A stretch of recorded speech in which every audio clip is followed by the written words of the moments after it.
The number one question that I receive is, how do I deal with a toxic boss?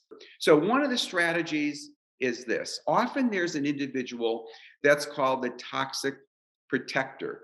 This is an individual that has a special relationship with this toxic person. Maybe their kids go to the same school, and they are key influencers of this individual.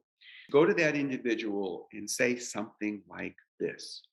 You may or may not be aware of this, but based upon what's happening at the meeting when this boss of mine is constantly interrupting people, you go on like nothing is happening.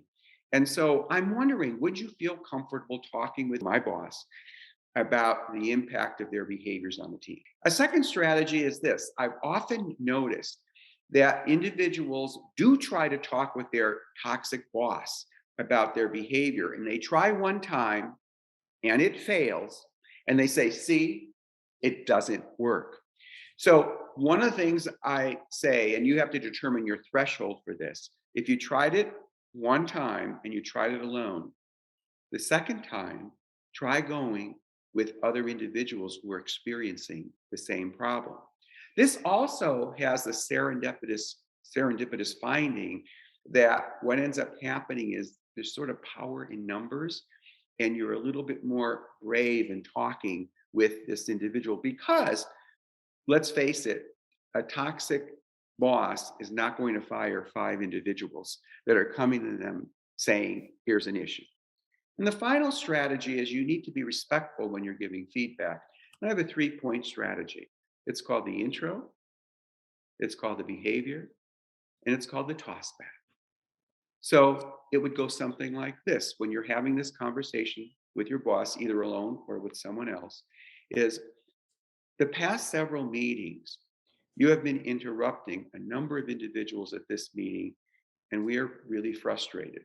Part of the intro is a good time to talk about it? Or can we set up a time to talk about it?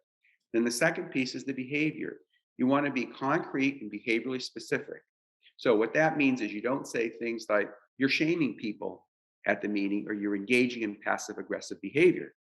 Instead, what you say is you're interrupting, and what ends up happening with the interruption is that it impacts us in this way and we're less apt to participate in the future.